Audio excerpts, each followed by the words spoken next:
Let's move on now to news from Tamil Nadu. Months away from an election, all political parties seem to be wooing one man, Thalapathy Vijay. The latest in that list is O. Paneerselvam. He's today cut off all ties with the NDA. Interestingly, he's done that right after he met with Chief Minister Stalin during Chief Minister Stalin's morning walk. And when asked about what exactly his next political plan is about a possible alliance with TVK, Vijay's party, the Tamilaga Vettri Kazhagam, OPS kept it open-ended. He said time will tell, a final decision will be made closer to the assembly polls. Is this the first indication then that we're looking at of really an alliance building up in favor of TVK? There are a lot of questions being asked right now on why OPS.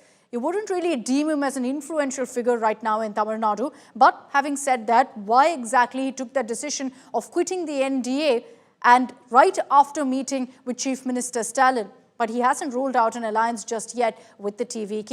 And on the other hand, BJP is constantly giving out feelers to Vijay.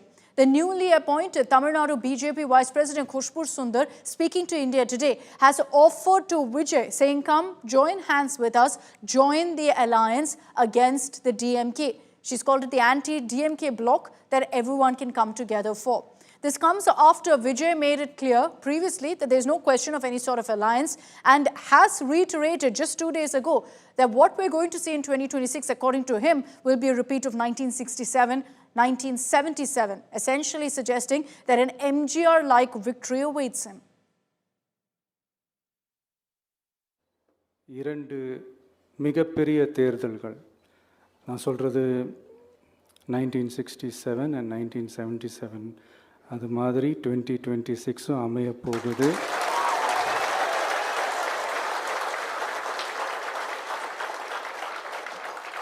அப்படின்றத நம்ம ரொம்ப உறுதியாக இருக்கிறோம். முதலேருந்து அதை நம்ம சொல்லிக்கிட்டு இருக்கிறோம். அந்த இரண்டு மாபெரும் தேர்தல்களில் ஆல்ரெடி தொடர்ந்து வின் பண்ணிகிட்டு இருந்தவங்களோட அதிகார பலம், அசுர பலம் எல்லாத்தையும் எதிர்த்து நின்று தான் புதுசாக வந்தவங்க ஜெயிச்சிருக்கிறாங்க.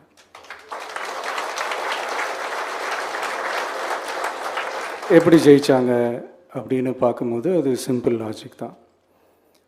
ஊருக்கு ஊர், வீதிக்கு வீதி, வீட்டுக்கு வீடு அப்படின்னு போய் எல்லா மக்களையும் சந்திச்சிருக்கிறாங்க. இந்த நேரத்தில் அறிஞர் அண்ணா அவர்கள் சொன்ன அதே விஷயத்தை தான் நானும் இங்கே ரிப்பீட் பண்ணணும்னு ஆசைப்படுறேன். மக்களிடம் செல், மக்களிடம் இருந்து கற்றுக்கொள், மக்களுடன் வாழ், மக்களுடன் சேர்ந்து திட்டமிடு. இதை சரியாக செஞ்சாலே போதும். ஊருக்கு ஊர், வீதிக்கு வீதி, வீட்டுக்கு வீடு, வெற்றி பேரணியில் Tamil Nadu.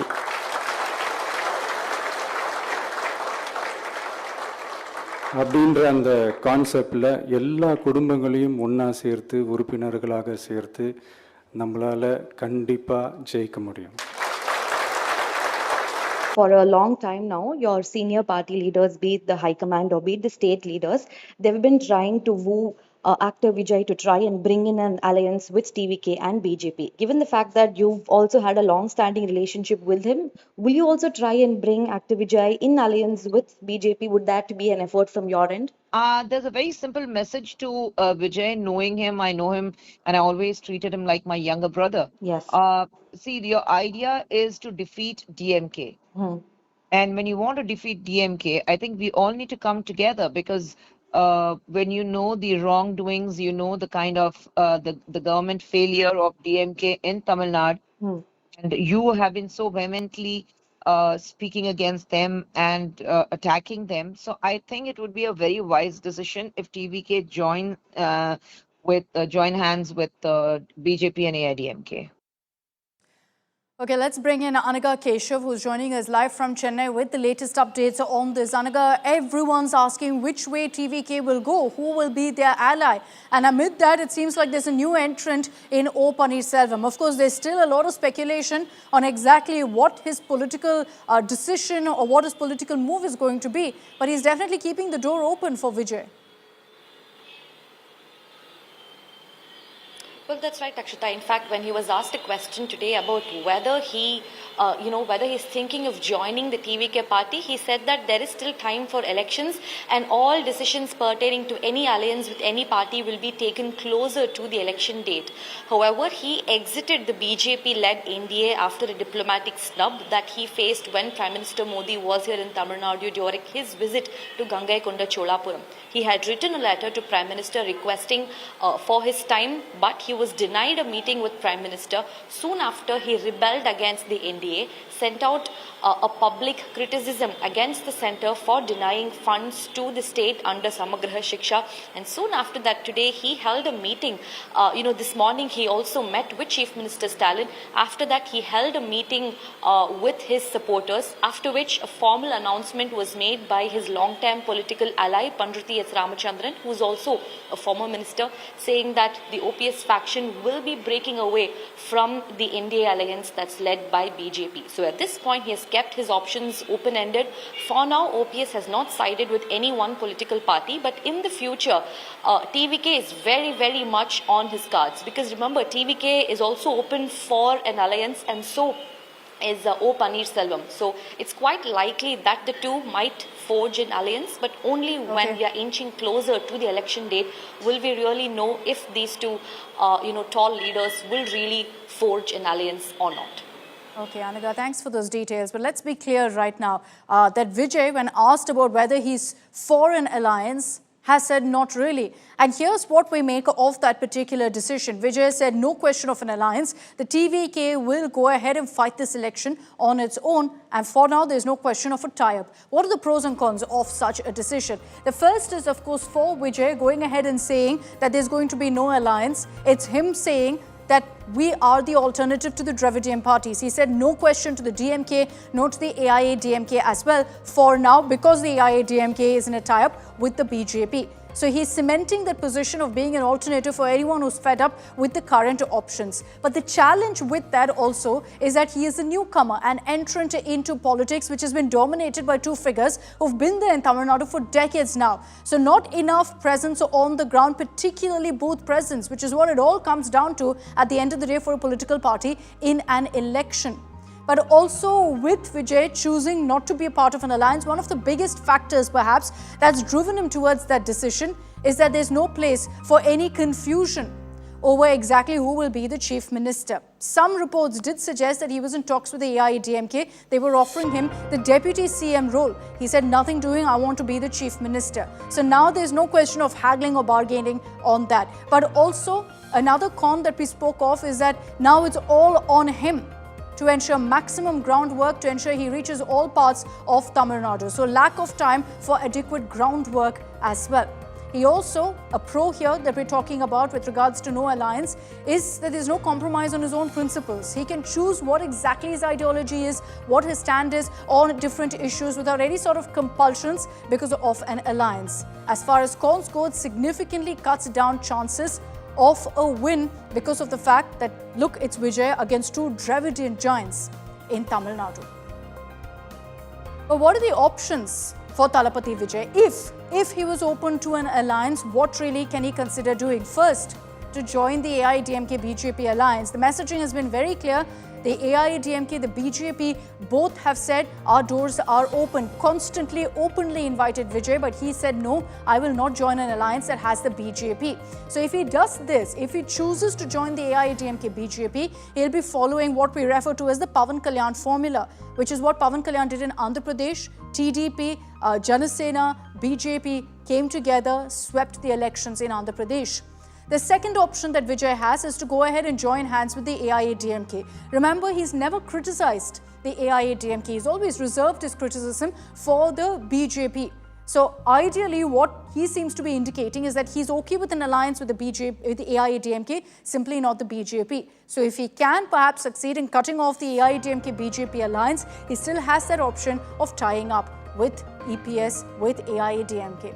Option number 3 is to create a third front. Definitely seems like Vijay is leaning more towards this option because he's looking perhaps at getting smaller regional parties together, which then he will be the face of. and then again boosts that narrative of being an alternative to the current political parties out there, to the current political options.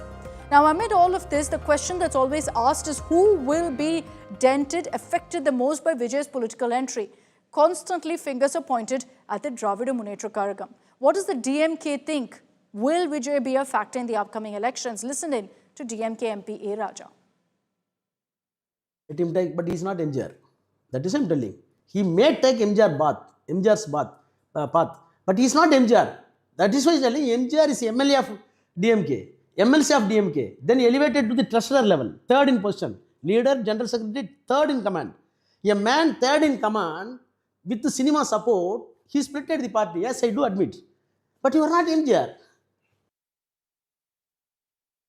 So A. Raja says that, look, the Vijay factor, it's not a big deal. But he also speaks of Vijay's vote share essentially being about 4 to 5%. Can that make an impact? Let's take a look at the 2021 numbers. What really was the result in the 2021 elections? As far as the DMK vote share was concerned, it was at 37.7%. The AIDMK vote share was at 33.3%.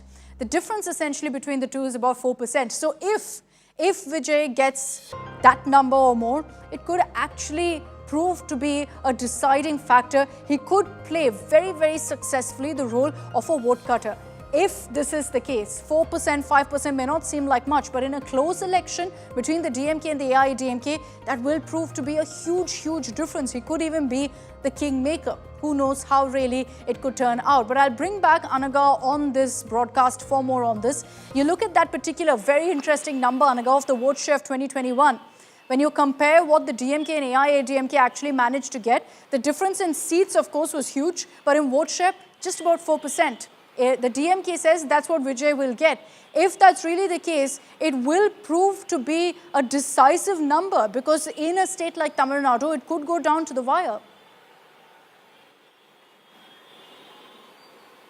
Well, you know, when we talk about the TVK vote bank, it's primarily the younger women who side with Vijay. Women and men below the age of 35. When we have done our groundwork, what we have realized is that women and men alike who are aged below 35, they want to vote for TVK. But when we do look at people who are well above 35 years of age, they either side with DMK or with ADMK. But when we do delve deeper into DMK's vote bank, we realize that it's primarily the minorities, Muslims, Christians, Dalits also. Of course, Dalit vote bank is split between DMK and VCK. Now that VCK has sided with DMK, it will obviously go to DMK only. So it's VCK, the minorities, and even people from the most backward classes. All of them, scheduled caste and scheduled tribe, they very, very strongly side with DMK, with of course an offshoot coming in for the ADMK. But now that TVK's Vijay has also stepped in, a lot of younger generation, Akshita, they do side with Vijay. You know, when we speak to families, although the mother and father, they might either be with DMK and ADMK, the child, the younger child who's above 18 years of age, they say that they want to vote for TVK's Vijay. So, of course, his charisma is working out among the younger generation, the younger population, particularly women who are aged below 35 years of age. So, what I'm guessing is that that is going to be the X factor in this elections. Women and men who are aged less than 35, and particularly younger women, most of them, they side with TVK's Vijay. Interesting. It's going to be an interesting election. There's no doubt about that, and a decisive one for sure for Vijay as well. Thanks very much, Anaga, for joining us with all of those details.